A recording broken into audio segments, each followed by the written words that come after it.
It's a pleasure to introduce the next speaker, Andrea Dotto, who'll talk about Mod P Bernstein Center of p-adic groups. Okay, thank you very much for the introduction and for the invitation to speak here. There seems to be some background noise coming from my laptop. I apologize for that. I hope it's not too bad for you to listen. So this talk is intended to be a report on a joint work with Matt Emerson and Toby G.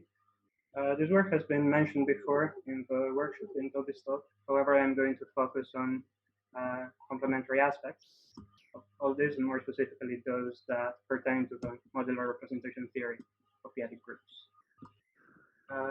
So the way that this talk is going to work is I'm going to state two theorems at the beginning, then we'll take a step back and discuss some motivation and background, and then I'll make the connection with Toby's talk and the emergent G standard. So in the first theorem, I'd like to work with in a fairly general setting. So I'll start with a split semi-simple group G.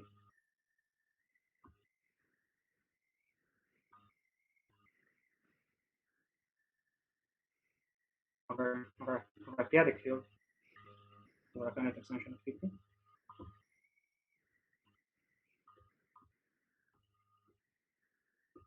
And I made an extra assumption on the group. I wanted to have connected link environment. I'll say something in a moment about why I made this assumption.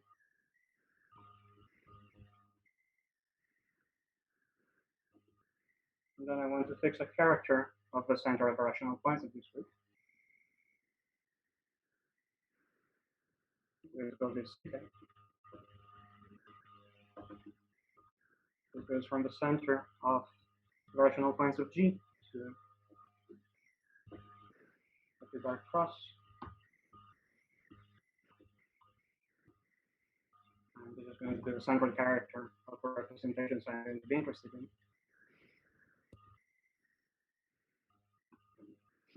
So that G is just going to be the center of G, which is G for that. And the theorem is about another kind of center that appears in this case. It's usually called Bernstein center. I'm going to call Z of FP bar, and this is going to be the center of a certain category of modular representations. I'll remind you of what this center is in a moment. I'll state the theorems first.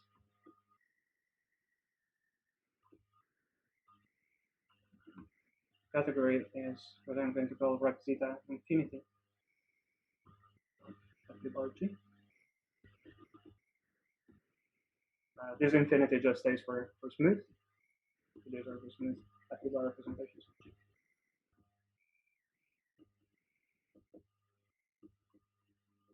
With fixed central character equal to Z.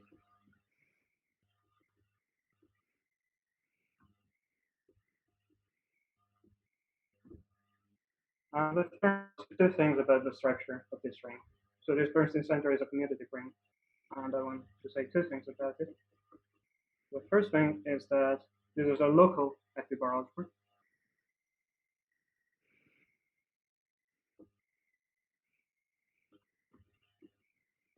And the residue field identifies with FP bar itself.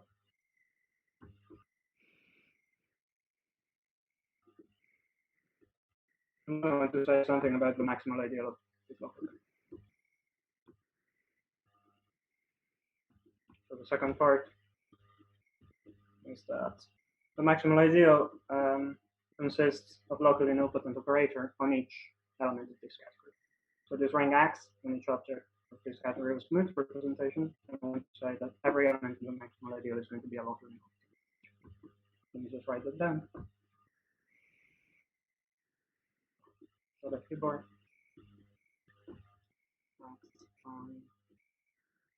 each smooth representation.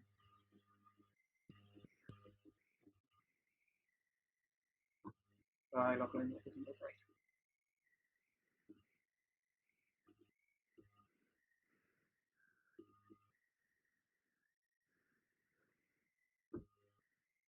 So I want to make a few remarks on this. The first one is that if you, as many of you are going to be familiar with the situation of the complex numbers, this is very different from what happens with C. This is very different from the analog of the complex numbers. So I'm just going to close that as C. This is just going to be the center of the analogous category. So that's C. Sorry, C then C of C. Results of Bernstein imply that this is actually a finite type algebra over C, so it's a very different kind of algebra. And I stated the theorem for split semi-simple groups, but actually the method of proof goes through almost with very few modifications for reductive groups, and this is written down for GLTGP, so I'll just say that the theorem is also true for GLTGP, which is of course the main case of interest at the moment in terms of the model.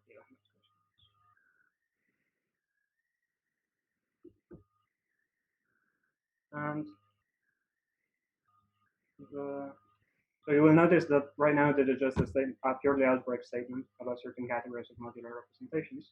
What I'd like to do next is to show a way of interpreting this result as a consequence of the geometric fact. So the next theorem tries to interpret this as a geometric fact. More specifically, I am going to realize this set of FP bar as the ring of functions on a geometric object, and to try to deduce this structure in terms of the properties of that geometric object. This is geometric.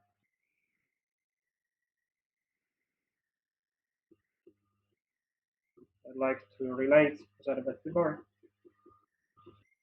to the ring of global functions in a certain formal schemes.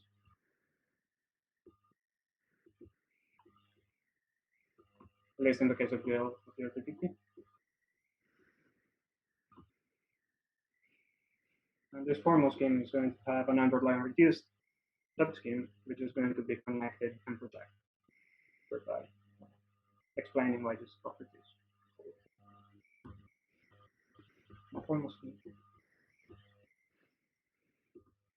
Is underlying reduced, connected and projected. Should say geometrically connected lower over everybody.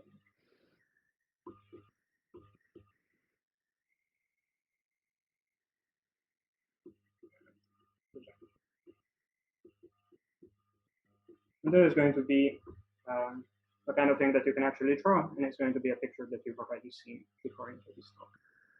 Let me state the second theorem. This is specific to G equal to GLTQT, and that requires two extra assumptions that are less threatening, but should still be there. So I want to work rather than with active bar coefficients, just with a finite field of coefficients.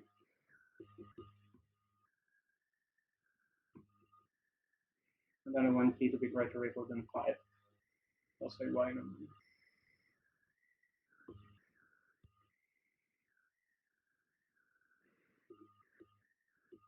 Before stating the main result, I want to shorten notation for the rest of the talk, so I'm going to write AK for the category that I have called correct infinity. We can K okay.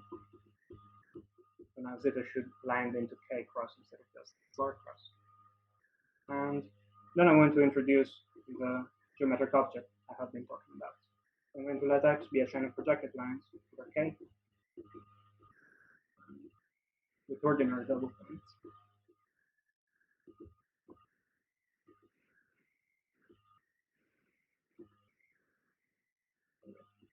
Ordinary double points.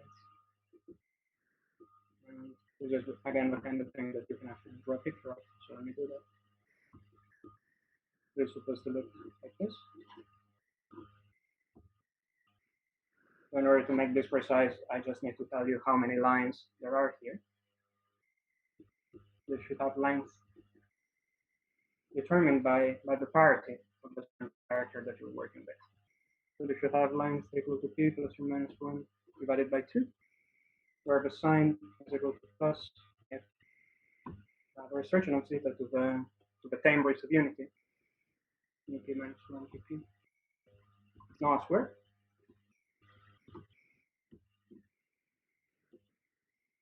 Minus otherwise.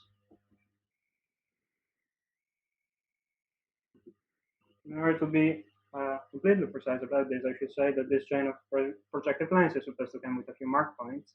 So I'm supposed to fix the coordinates here in such a way that they are joined at 0 and at infinity. So there's going to be infinity on the first projective line, and that's supposed to be the same thing as 0 on the second one, and so on. It's going to be infinity, and then 0 times the infinity. And these mark points are going to correspond to either irreducible representations or supersingular blocks in the sense of the modular representation theory of fields. And we're going to see that later. And then the theorem tells you that A of k extends to a stack on the Zariski side of this. More precisely, I'll be more precise in a second.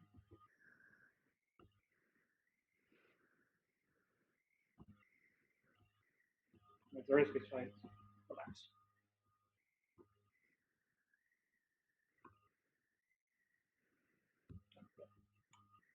Use this paper for this.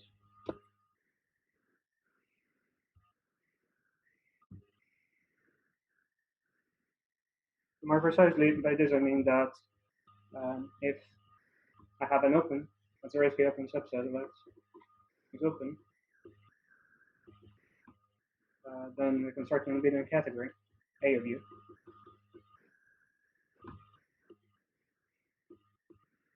together with a localization functor.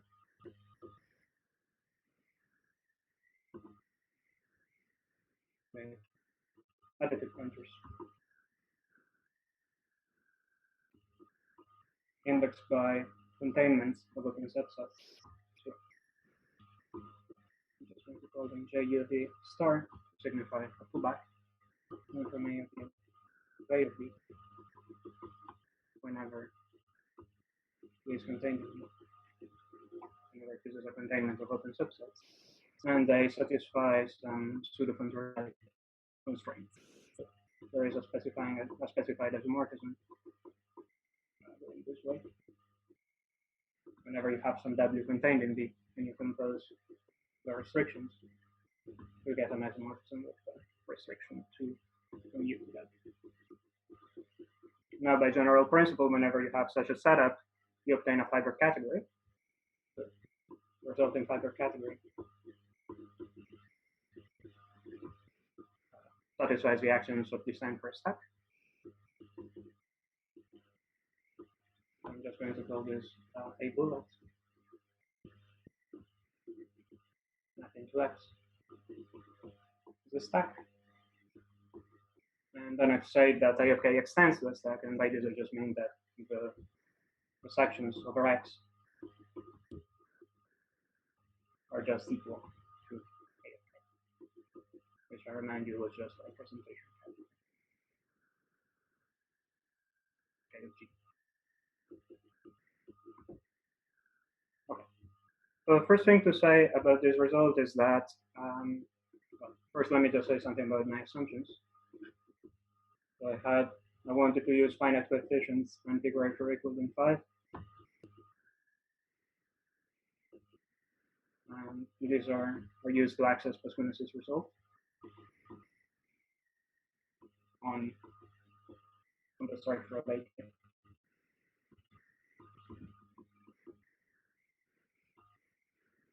More specifically on the block structure of A.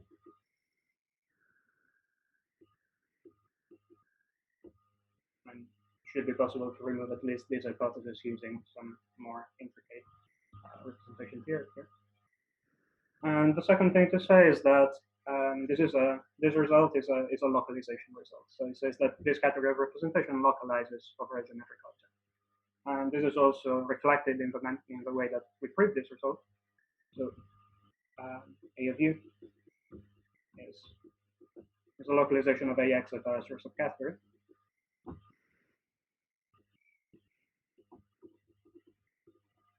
The source of category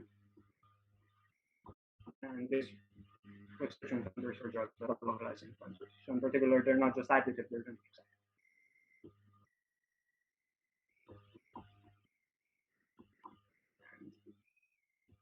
they do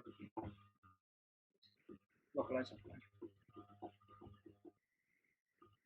So the way that this theorem gets proved is that using Kospinus's results, we can construct many localizing subcategories, which is linear category, and then taking quotients, we can arrange them together in a stack of characteristics.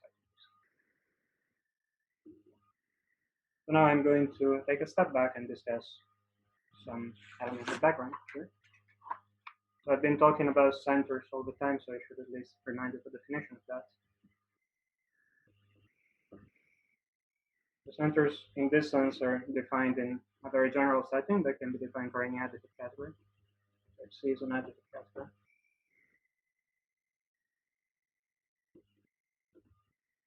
So the center is a commutative ring that acts on all objects of C in such a way that morphisms are equivariant for that action. So this is just let us see.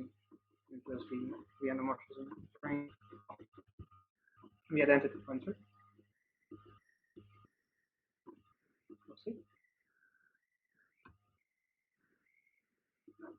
And this turns out to be commutative, and it turns out to act on every object of C in such a way that all morphisms commute with this action. And it's has famously been used by Bernstein to study these categories of complex numbers. Bernstein computed what I called before Z of C, which was the center of infinity of C. Yeah, so both with and without center character now, and in this case, G can be any phonetic contact group, correct? And I don't want to go into the details of this result, but the answer turns out to be rings of regular functions on certain affine varieties. So finite algebras for the complex numbers.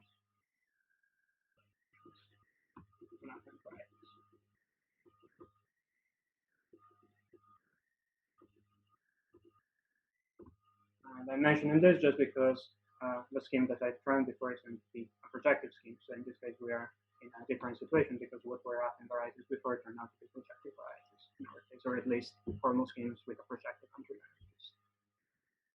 And as I've said, this center here has many applications, and the one that is relevant for distal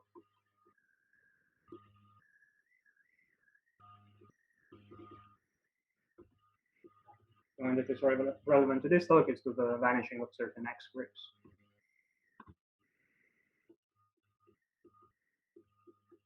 It's the vanishing of certain X.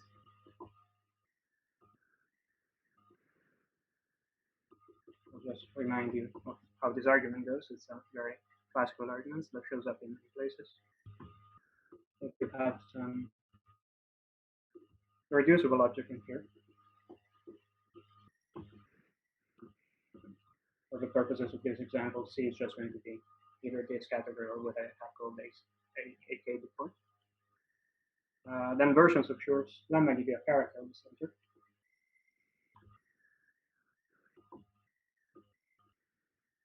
Versions of Schur's lemma give characters. These are usually called infinitesimal characters because of how they show up when you're doing leaf here.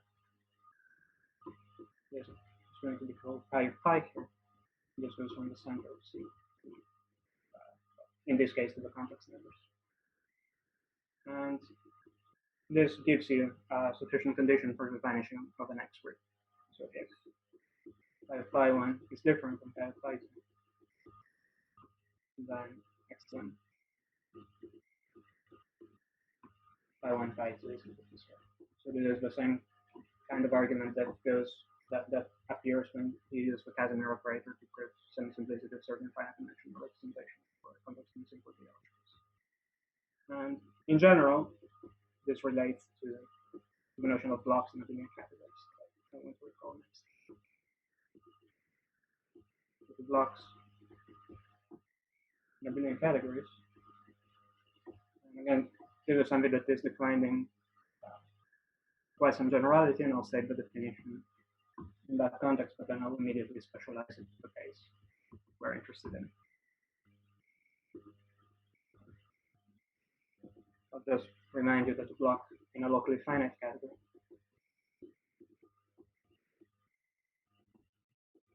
the locally finite abelian category.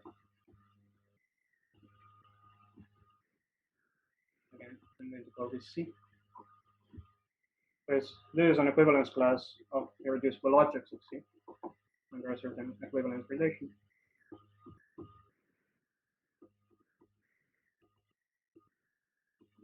Under the following equivalence relation, I'm going to say that phi over phi prime, they can be connected by a chain of extensions. If there is a chain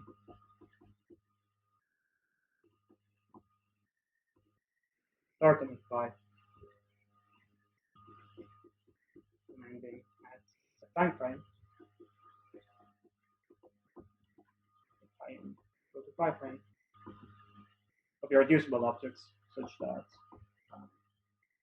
at each step one of the x groups does not vanish. So either x1 of phi I plus 1 is non-zero, or the other direction of the x is non-zero. Phi I plus 1, phi I non-zero for all I. And this turns out to be an equivalence relation. The equivalence classes of the blocks. And indeed, so I'm not going to define locally finite categories and so on, but I'll just say that how this works in the case I'm interested in. Let me give you this example.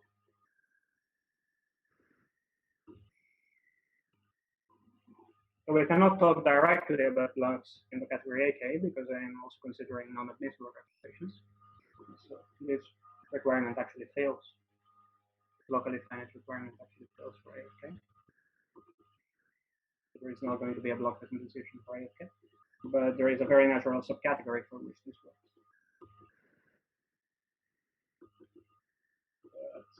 It has a locally finite subcategory of locally admissible representations.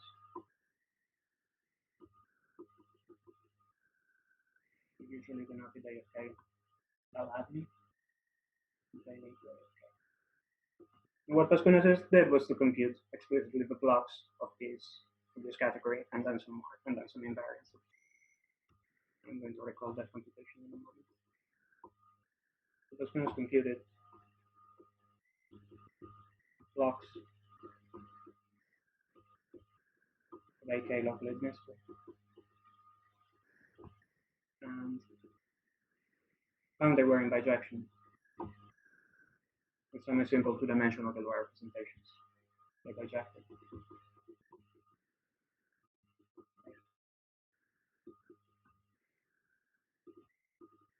Two-dimensional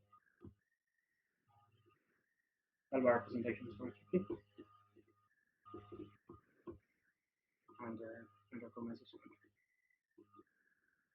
Under the mod P and then correspondence for GOT. And this remark is going to be the key point to relate these theorems to what appeared in Thomas' talk. But for now, I just want to finish talking about the relation of these blocks to the Bernstein center. This comes about as follows. So by the argument that I've recalled before about computing the vanishing of X groups, we find that if the representations share the same block, then necessarily they have the same interpretation character.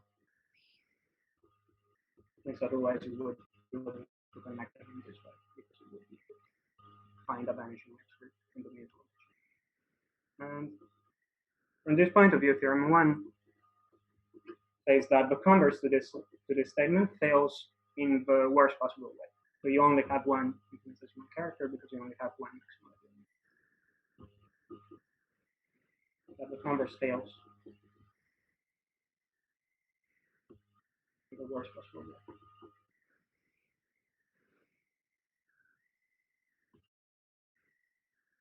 However, this should be compared to what happens over the complex numbers, in which you can actually predict results towards a converse of or GLN using the Bernstein classification. So let's write it down. So compare Bernstein over some.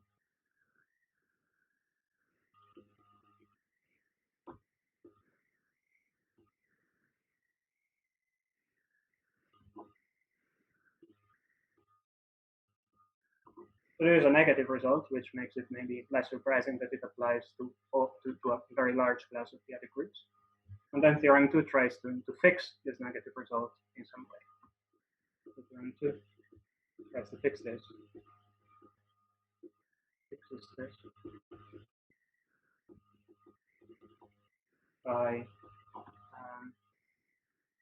trying to realize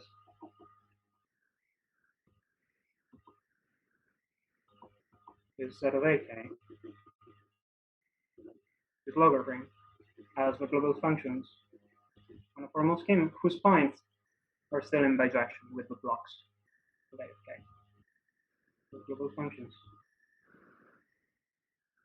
on a formal scheme whose points biject with blocks.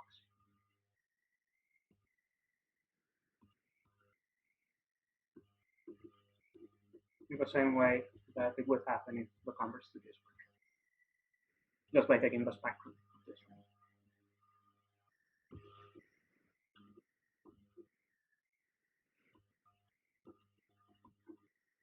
The spectrum of this ring in this case is too small. It's the maximal spectrum.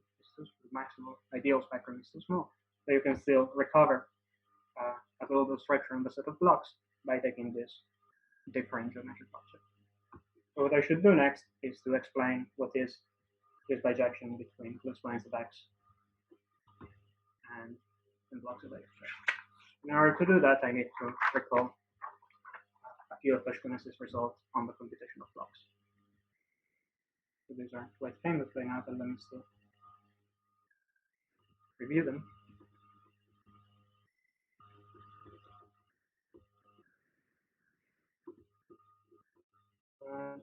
Found 4 kinds of blocks, listed them explicitly.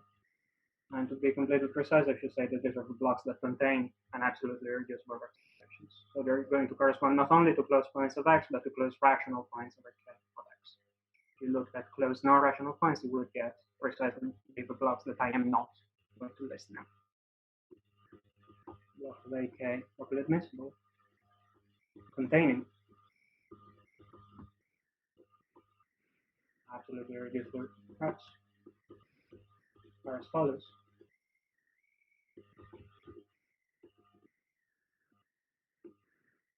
So there's 4 kinds of them. I'm mostly going to focus on the first 2, which are the supposed generic blocks. So the first one are the supposed singular ones.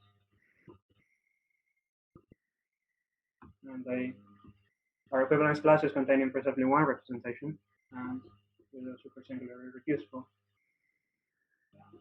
which is obtained by the quotient of the point vector induction by a Hecke operator. The second one consists of generic principal series.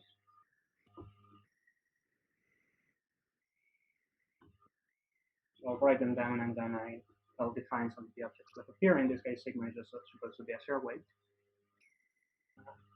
And these are blocks containing 2 elements, which are parabolic induction from Borel subgroups. And they correspond to pairs of characters with a special property. So here, chi1 and chi2 are just characters of cubic cross. To k cross. And they need to satisfy a genericity property, which is that the ratio is supposed to be different from 1 and omega inverse, plus or minus 1, where it just corresponds to the omega x. character considered as a character of p. Then there are two more, which I'm not going to list in this level of detail. I'm just going to say that these are non-generic blocks for odd sample character, for odd theta. And these are non-generic blocks for even.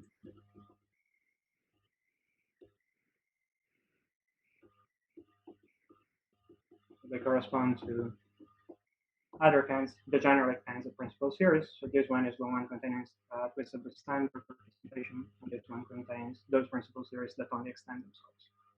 But we're not going to read the details of this. And as I've said, these correspond to some spoken representations in the following way. Some simple two-dimensional mathematical representations.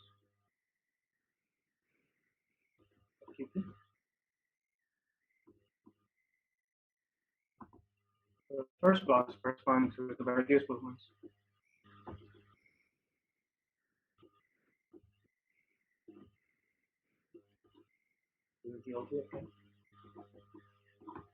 The second, and then you can only get sums of characters since we're doing two-dimensional representations. So in this case, you get k2 plus k1, which are supposed to be the same characters here, with a similar genericity condition. So in this case, we want different from 1 in cyclotonic plus or minus 1. And then here you get the exceptions. So this is the scalar case. And this is the cyclotonic case. And so this is just a list of the blocks that we're interested in. And the next thing I'd like to do is to tell you how to match them up with the close points from the schemax that I have trained.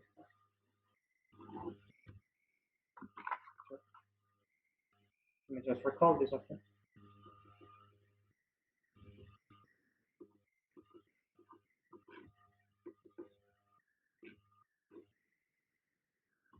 The bijection works as follows.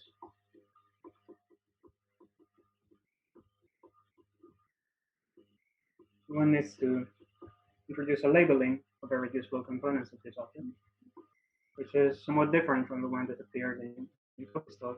That one used irreducible representations to parameterize the crossings. Now I want to use pairs of Serre weights to parameterize components. So, first you label components by ordered pairs of Serre weights.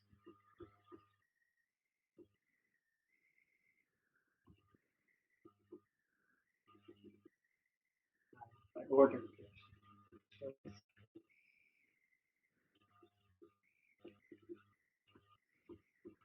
and this labeling has to be done in a careful way, which I know is somewhat technical to write down, so I'll just state how it works.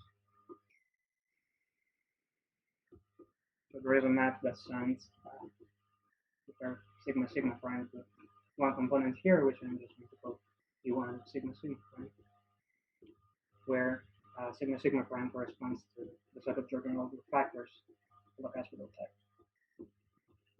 at least in generic situations.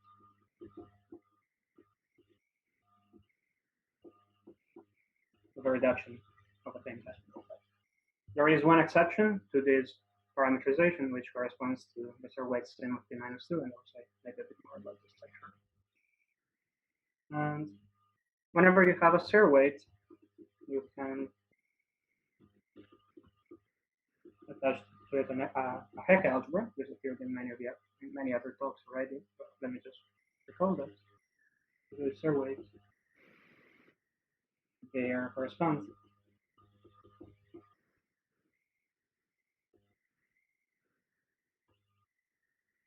smooth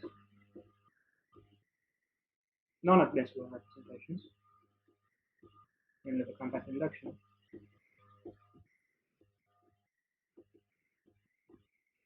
Which I'm going to post in case of sigma with a large homomorphism ring, which is the Hecke algebra sigma, which is completely known.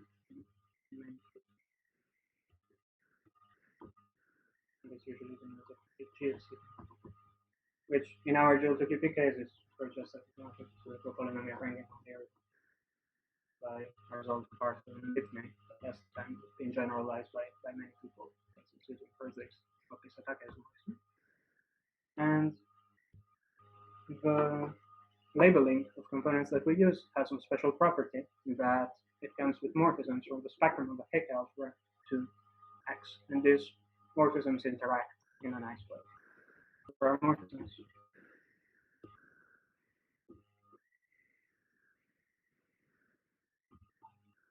corresponding to each pair here. Sigma is something that goes from spec by G of sigma, G1 sigma, sigma prime.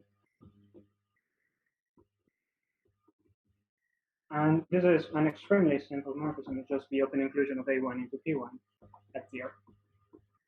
So I said at the beginning that I should mark some of the points here, and this is where the margins come into play. Because the other map, which is going corresponding to the second weight in the pair, is going to be the same inclusion that I can. As I've said, there is an exception to this, which maybe I won't talk about in detail. So there is just the open inclusion.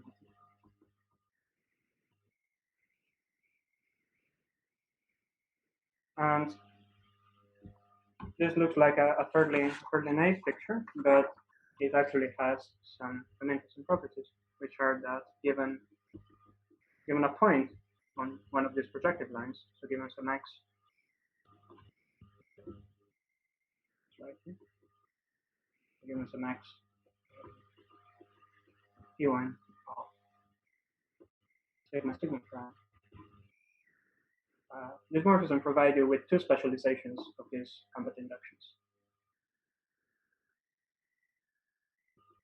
And they occur just by tensoring the endomorphism ring with the specialization.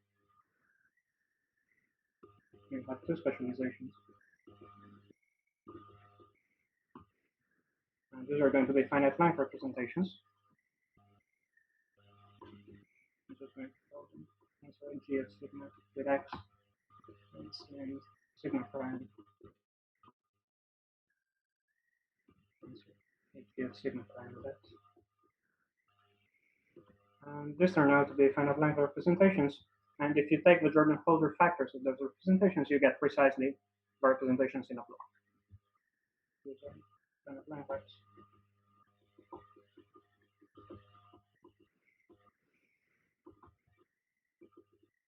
And their factors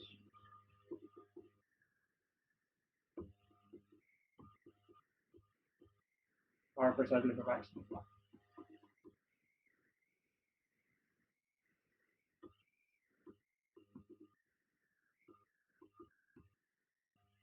So this is the bijection section.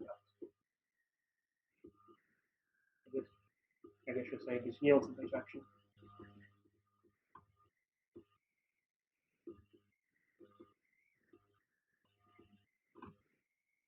From the k points of x, the blocks I have less than p.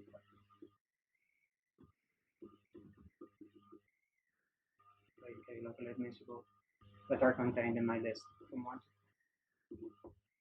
And to be completely precise, I should say that there is one exception when theta is odd.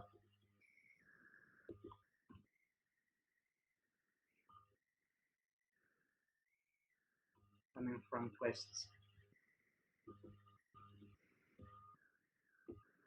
Synchronized. The reason being that in this case you get a p-1 dimensional Serre weight, and that's precisely the dimension of a cuspidal type. And so this does not have any cuspidal extensions without a block. And then it will correspond to one of the extremal lines in this picture. And to complete my discussion, I should tell you what is the connection with the Merton G stack. This picture is something that has appeared already.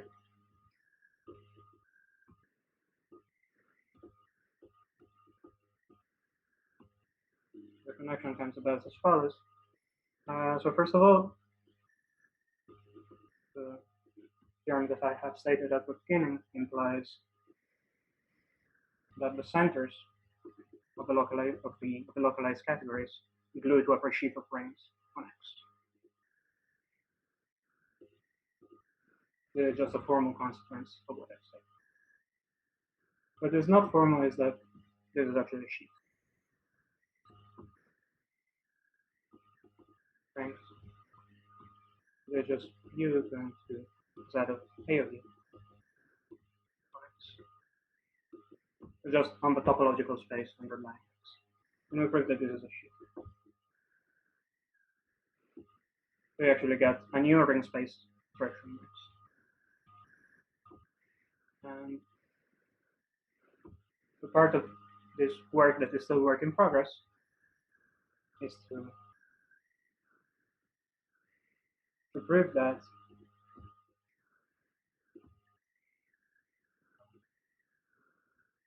the resulting ring space is actually a formal scheme. It's a formal scheme. Everything I've said so far is pretty much in definitive form. This is still very much work in progress, but it's something that we call complete. And construct amorphism alpha. Construct a map alpha from relevant emerging G star. So for the X2TP, it is X to X, which is a coarse modular space morphism. This one's right, which is a coarse modular space. And I've used the word coarse just to kind of convey the flavor of what we're trying to do. This object is very far from the Lim-Mumford type, so it's not actually technically going to be a coarse modular space morphism. The right technical notion has been introduced by Gerald Alter. It is called an adequate modular space.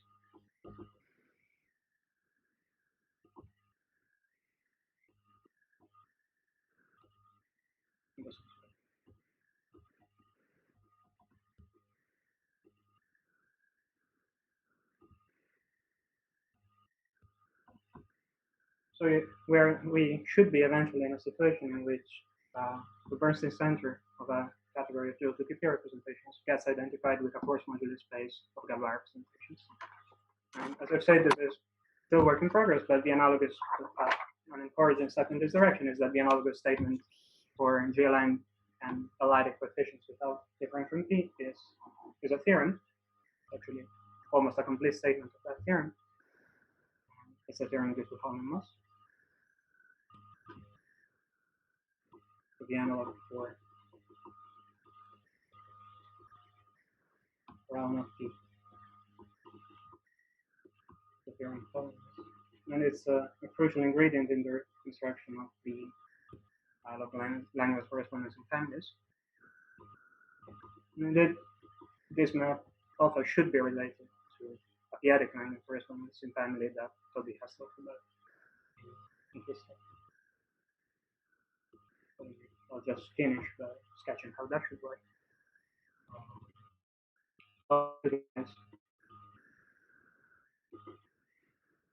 The action of the center on the sheaf of GL2PP representations that appear in top stack. The action ZAK on the sheaf. And X2TP.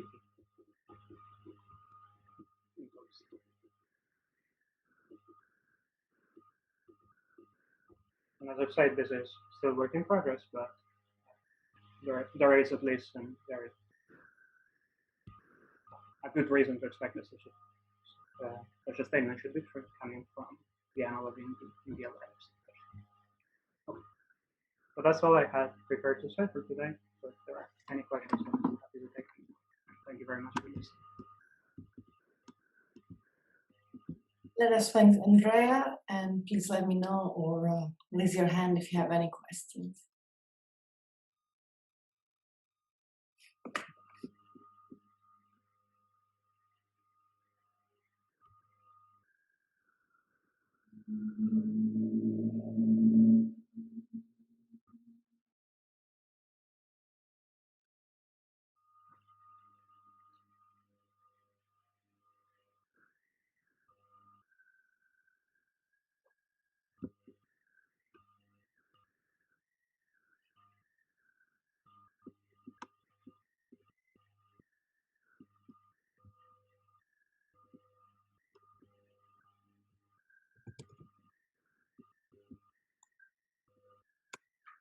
It looks like somebody raised their hand.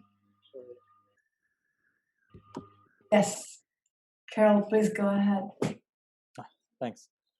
Is there a way you can combine your theorem 1 and theorem 2 to say something about the case SL2QP? I haven't thought about that, but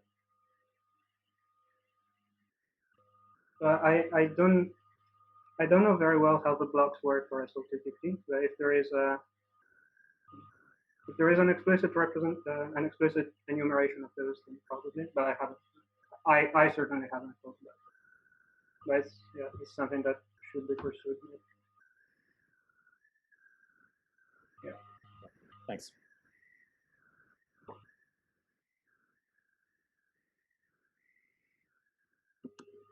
Young, please go ahead.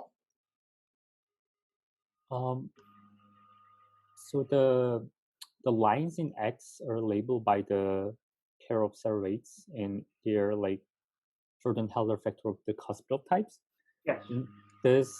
And you also embedded the spec of HG sigma inside of the P sigma sigma prime. But does it like sigma appear only once in X? So like, are there Each sigma appears only one in X? Yes. Uh-huh. And the way that this works is that in the intersections, so you have something like sigma 1 prime, and sigma 2 prime. So these two appear in a principal series type. So the labels are given by hospital types, but the intersections are given by principal series types. Sorry, could you say again? The labels are given by hospital types, but the intersections are given by principal series types.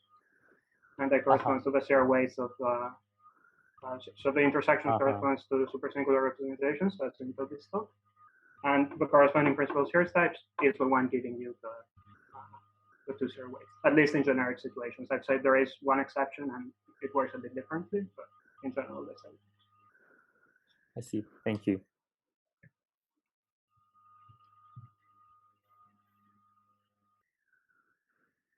Any other questions or remark? Okay. If not, let us thank Andrea again, and we can interrupt the recording now.